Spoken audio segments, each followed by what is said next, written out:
ton fils est amoureux. Allez, Philippe Bertrand, un extrait de son album De là-haut. Bonjour Philippe. Bonjour tout le monde, bonjour Orléans. Bienvenue sur Arc-en-Ciel, merci Philippe. On a écouté Mamma Mia, un extrait de ton album De là-haut de Philippe Bertrand, c'est l'actualité. Alors, pourquoi De là-haut ? Pourquoi tu chantes l'amour ? Pourquoi tu chantes maman ?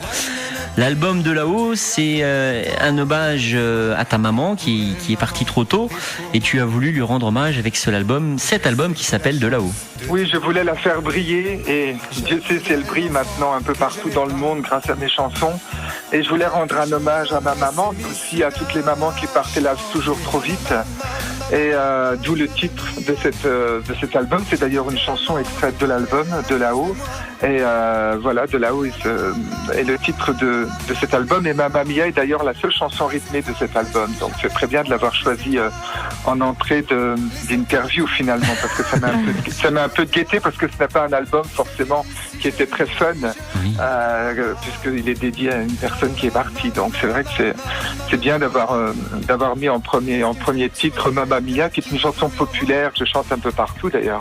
C'est cette douleur de perdre votre maman qui a généré la création finalement, qui a, comme beaucoup d'artistes le disent souvent, c'est souvent dans la peine qu'on est le plus productif. C'est ça qui a déclenché malgré vous l'écriture de ces chansons. Oui, absolument. Oui, c'est j'ai un parcours atypique puisque je suis de la DAS et que j'ai été adoptée. Oui. C'était quelque chose que ma maman ne voulait pas parler parce qu'elle a tout fait évidemment pour ne pas qu'on nous remarque et qu'on nous montre du doigt quand on est enfant et qu'on puisse dire ce sont des enfants de la DAS dans la cour de l'école. Donc c'est vrai que tant qu'elle était là à mes côtés, on parlait très peu de ça. Et maintenant, j'ai besoin effectivement d'extérioriser tout ce parcours qui est un parcours vraiment tout feu, tout flamme, fait de très haut et de très bas, de montagnes russes, parce que bon, c'est très compliqué quand on est abandonné évidemment à la naissance de pouvoir se grandir dans des conditions normales. Alors quand on a reçu beaucoup d'amour, c'était le cas avec ma maman, c'est vrai que c'est absolument génial, et à la fois quand la personne s'en va, c'est un véritable cataclysme, c'est un double abandon pour moi, le fait de perdre ma mère. Et c'est un jeune auteur-compositeur qui m'a écrit cette chanson, qui est une chanson originale qui ouvre cet album.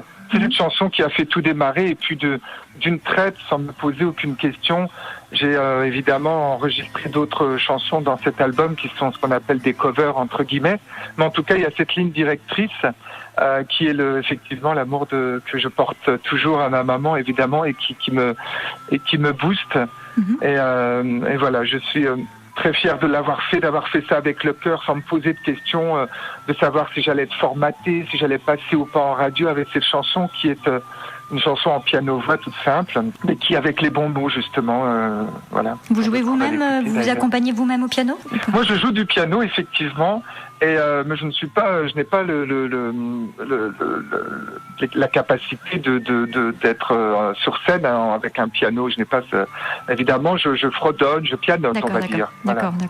Mais moi, je propose qu'on écoute tout de suite, justement, le morceau numéro 1, qui s'intitule tout simplement Maman, un extrait donc de votre album De là-haut, tout de suite sur Arc-en-Ciel.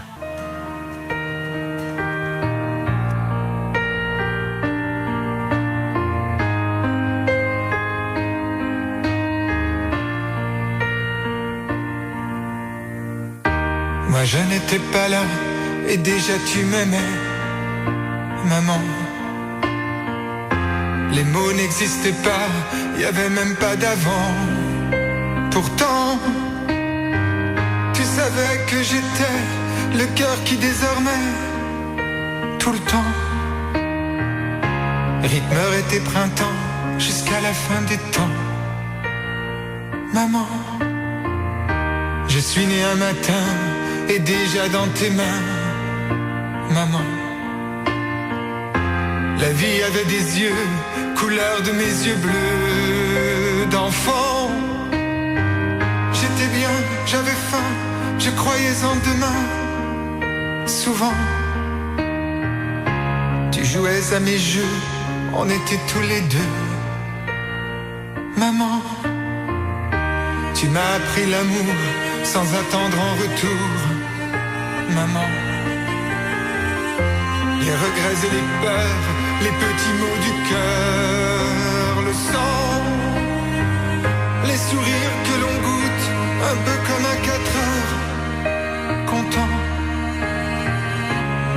fait de ma vie le plus beau de tes jours. Maman, moi je ne savais pas qu'être seul dans tes bras, maman, n'avait qu'un temps pourtant, nous étions d'innocents amants. Tu étais mon printemps, nous nous aimions tant et tant, que respirer sans toi, c'était mourir 100 fois. Maman, tu m'as pas vu pousser, t'as pas vu mes années, maman. Mes regrets, mes soupirs, mes rires, mes délires d'enfant, lentement s'évanouir et fleurir au plaisir des grands. Tu m'as pas vu fouler notre amour sous nos pieds, maman.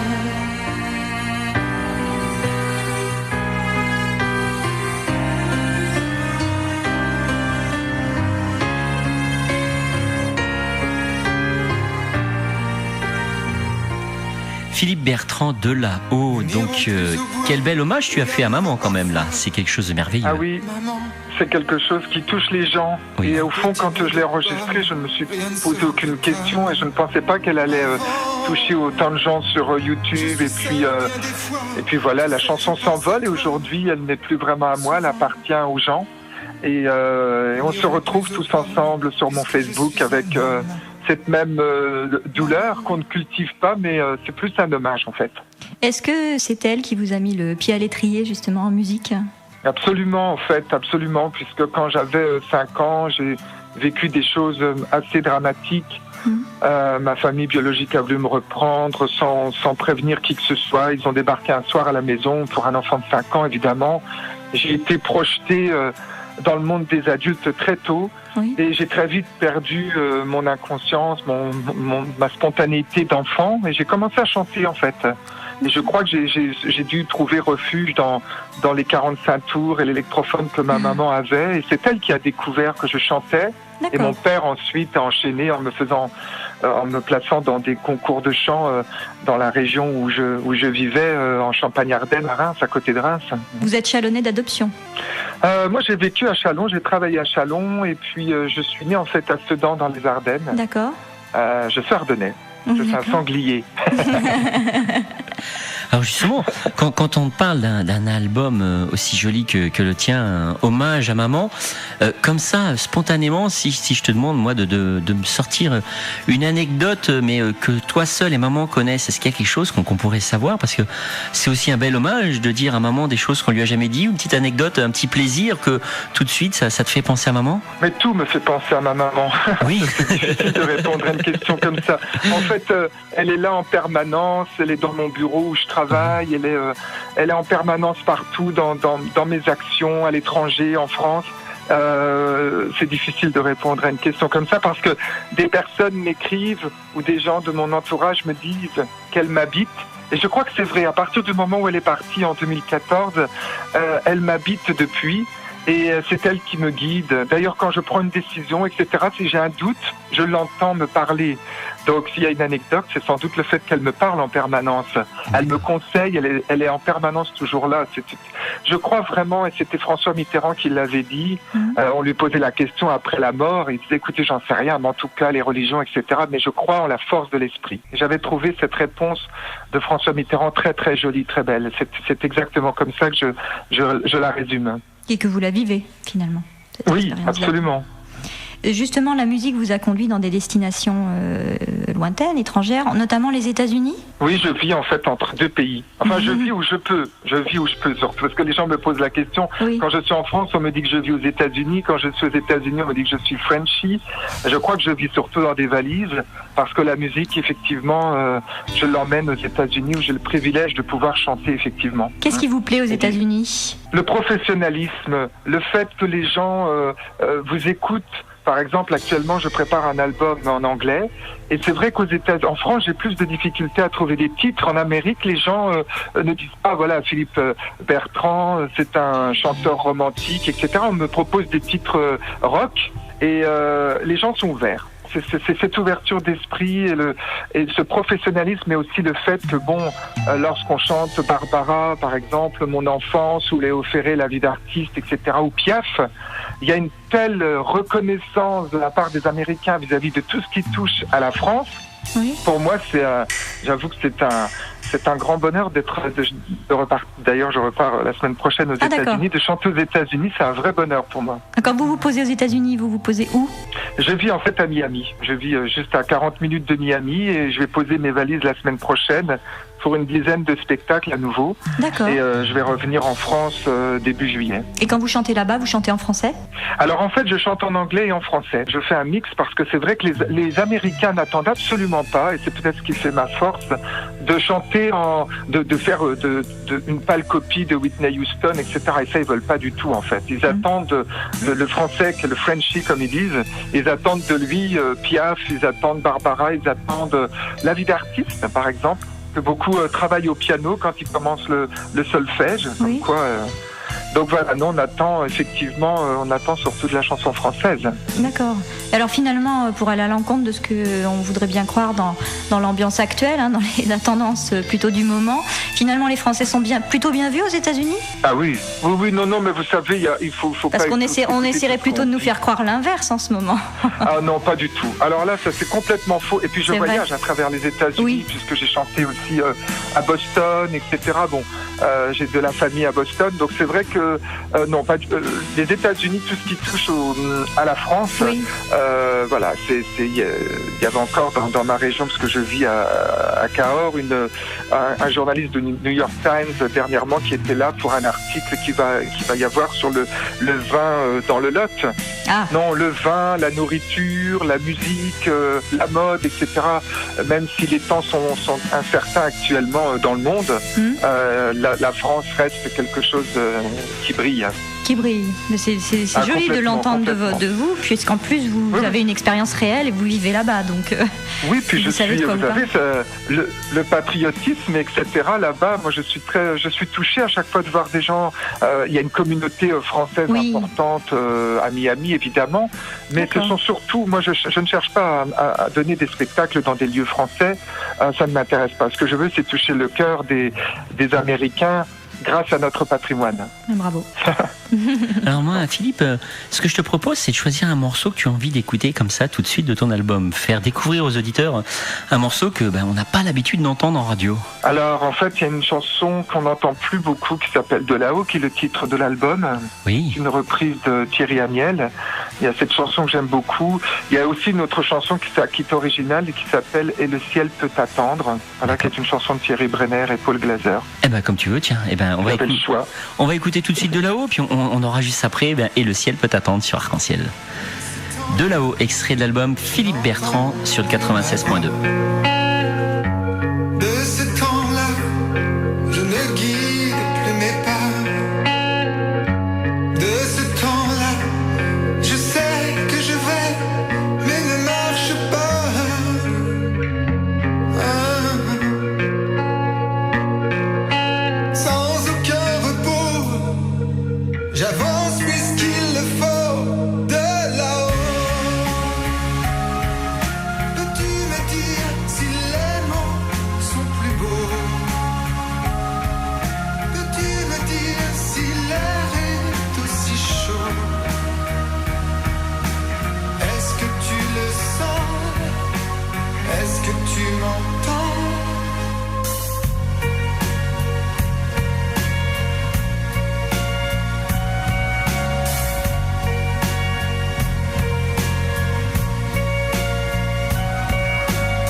là où il t'emporte. Je ne rêve qu'en noir et blanc, mes souvenirs se mêlent de sang, et pourtant je me lève pour faire semblant de vivre comme un vivant de là-haut. Peux-tu me dire si les mots sont plus beaux? Peux-tu me dire si l'air est aussi chaud? Est-ce que tu le sens? Est-ce que tu entends tous mes mots? Peux-tu me dire si l'absence est plus beau? Peux-tu me dire si le souffle est plus chaud?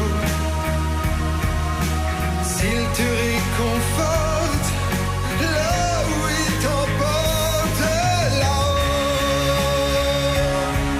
Et oui, de là-haut, un extrait de l'album de Philippe Bertrand qui est avec nous au téléphone. Alors déjà, où est-ce qu'on peut retrouver ton album, Philippe, l'album qui se nomme De là-haut, je répète? Eh bien, en fait, il est disponible sur mon Facebook et on est en train de construire un site internet parce qu'en fait, tout ça m'a emporté, c'est le cas de le dire. Oui. Et donc, on est en train de créer un site web pour le mettre en ligne.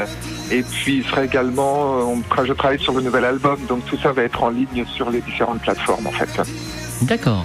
Et alors, donc, est-ce qu'il y a eu d'autres albums avant, après? Voilà, il faut aussi savoir un petit peu parce que c'est pas le premier album de Philippe Bertrand. J'en avais enregistré un en 2004. D'accord. Et d'ailleurs, les gens qui me suivent maintenant sur Facebook essayent de le récupérer par tous les moyens. J'ai d'ailleurs vu des gens qui le vendaient jusqu'à 50 €. Alors ça me choque toujours autant. D'accord. Mais bon, voilà. C'est un album que je souhaite rééditer pour éviter évidemment entre guillemets un éventuel marché noir. Ce sont des chansons et les chansons on les partage. Voilà. Donc en fait en 2004 j'avais enregistré un premier album qui s'appelait Les Chemins Interdits et qui était un album que j'ai un peu emmené partout dans les différents cabarets de la capitale parisienne à l'époque. D'accord. Et voilà, et c'est le deuxième et puis on prépare le troisième. Il va falloir que tu nous l'envoies déjà le premier parce qu'on l'a pas alors. Avec plaisir. Qu'on puisse diffuser. Plaisir. Il y avait beaucoup de gens importants qui avaient travaillé sur cet album. J'avais réussi à mobiliser des gens parce que j'étais à Paris à l'époque. D'accord. Je chantais depuis un an dans un cabaret qui était très connu, qui n'existe plus maintenant, qui était le Piano Zinc. Et en fait, grâce à ce spectacle qui avait fonctionné plus d'1 an, Oui. on avait enregistré un album avec Léonard Raponi qui a travaillé avec les plus grosses pointures, Sardou, etc. Et puis il y avait aussi les auteurs, compositeurs d'Hélène Ségara qui avaient écrit. D'ailleurs, c'est le titre de l'album Les Chemins Interdits.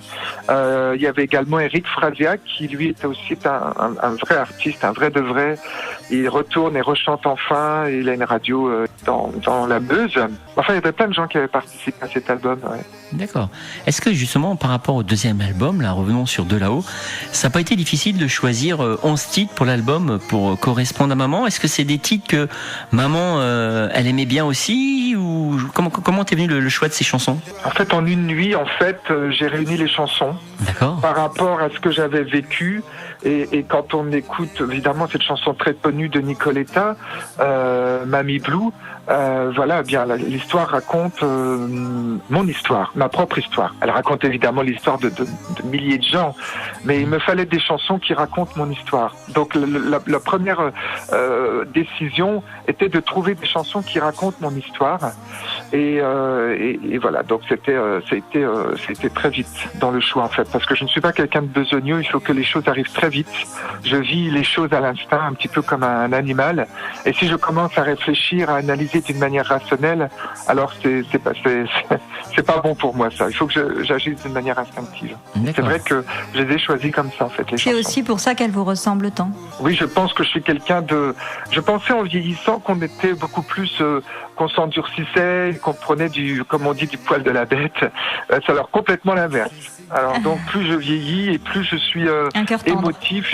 Oui, je deviens une vraie éponge. Tout m'interpelle, Alors quand on est artiste, j'ai cette chance de pouvoir chanter, d'évacuer les choses sur scène, heureusement. Et de le partager avec le public. Justement, vous allez le partager bientôt avec le public américain, puisque vous allez bientôt vous envoler pour Miami, c'est ça? Ouais. Et peut-on espérer vous voir dans les prochains mois et venir vous applaudir en France? Oui, je voudrais. J'attends la sortie du nouvel album. Mais alors, ce qui est compliqué pour moi dans ce nouvel album français, c'est de pouvoir... Moi, je suis quelqu'un de nostalgique et on l'entend dans mes chansons.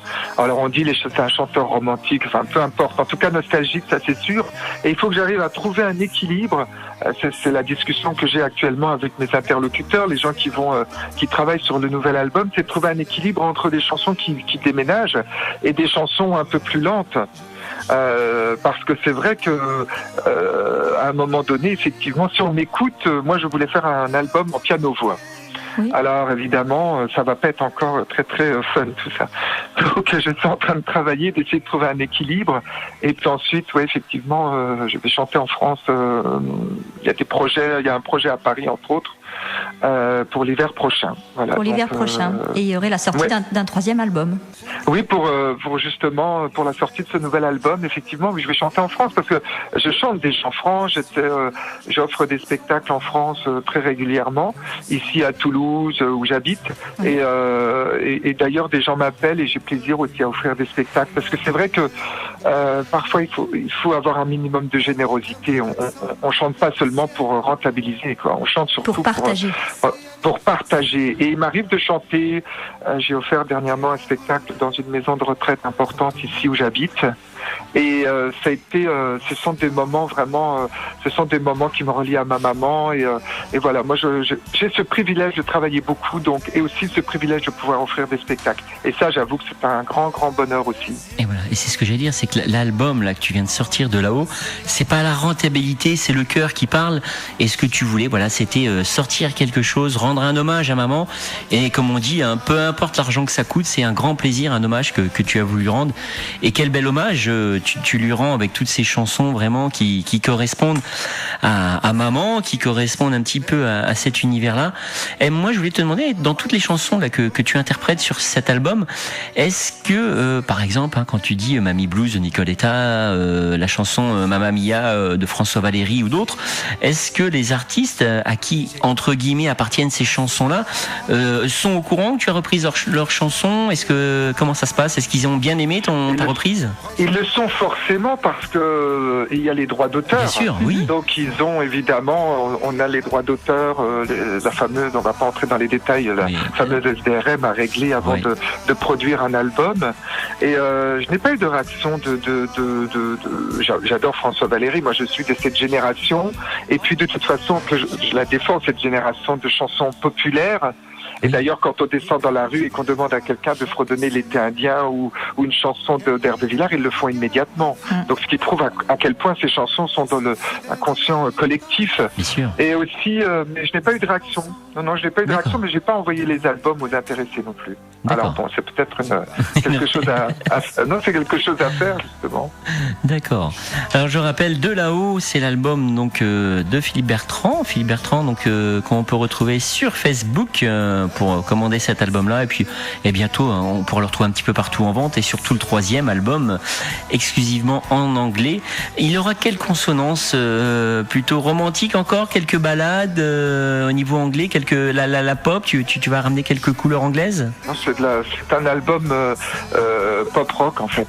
D'accord. Et avec des titres originaux. Il y aura également, il y a des titres lents et il y aura des titres lents et des titres rythmés. On a décidé du listing des 12 chansons hier justement avec l'équipe aux États-Unis parce que j'avais relevé une vingtaine de chansons. J'avais retenu une vingtaine de chansons et c'est surtout l'ancien guitariste de Paul McCartney qui a écrit les titres de cet album.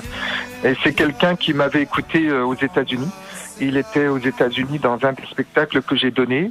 Et en fait, il est venu me voir à la fin du spectacle. Et voilà, donc on a discuté. Puis de là, il y a eu ce projet. Il y a 3 ou 4 chansons de Bill qui vit à côté de Londres et qui a écrit des chansons. Donc c'est génial. Moi, j'ai hâte d'enregistrer. Alors, je travaille actuellement la prononciation, etc. Même si j'ai envie de garder quand même cet accent un peu Frenchy qui fait ma différence aux États-Unis. Je ne veux pas un anglais qui soit... Évidemment, je parle changer de langue, mais un anglais qui soit parfait. Il faut laisser quelques incorrections. Voilà, c'est surtout un album orienté country, pour tout vous dire. Voilà. Eh ben, un grand merci à toi, Philippe. Et puis, bon courage pour la suite. Et puis, promis, hein, tu nous envoies le premier. Et dès qu'il y a des nouveautés sur l'autre, on diffusera aussi. On sera heureux de te retrouver quand tu nous reviendras des États-Unis avec ce nouvel et 3e album. En tout cas, je voulais vous remercier parce qu'Orléans, j'ai un attachement particulier. Vous êtes à côté, à Fleury-Aubrais, mais je sais que les gens vous écoutent sur Orléans également. On s'arrêtait toujours quand j'étais enfant et qu'on partait en vacances. C'était notre escale Orléans, les châteaux de la Loire, etc. Donc c'est marrant je suis content de donner cette interview. Elle a une connotation un peu particulière. Elle est liée à ma maman, inexorablement. Voilà. Alors un grand coucou à maman de là-haut. Et pour terminer, moi je pense qu'on doit finir par Mamie Blues, puisque c'est l'histoire forcément qui a créé cet album-là, cette envie de faire l'album et ton histoire à toi avec maman. Oui. Voilà. Et maman, par contre, on n'a pas dit son prénom. On peut aussi dire son petit nom quand même. À maman, c'était. Ah bah oui, elle s'appelle. Alors là, un nom un peu particulier, mais il y a des anciens noms qui reviennent à la mode, comme Célestine, etc. Maintenant, on les retrouve et elle s'appelle toujours Mariette. Mariette. Eh bien voilà. Donc on lui fait Mariette un gros coucou de là-haut. Et rien que pour Mariette et pour toi, on écoute tout de suite sur Arc-en-Ciel Mamie Blues. Allez, bon courage, à bientôt. À bientôt. Merci, au revoir. Au revoir. Au revoir.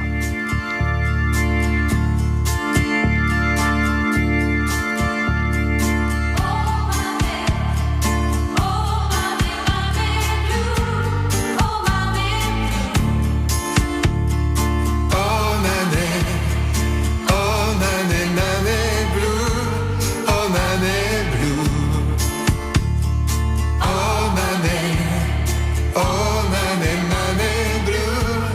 mamie, blue.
Arc-en-ciel, c'est du soleil.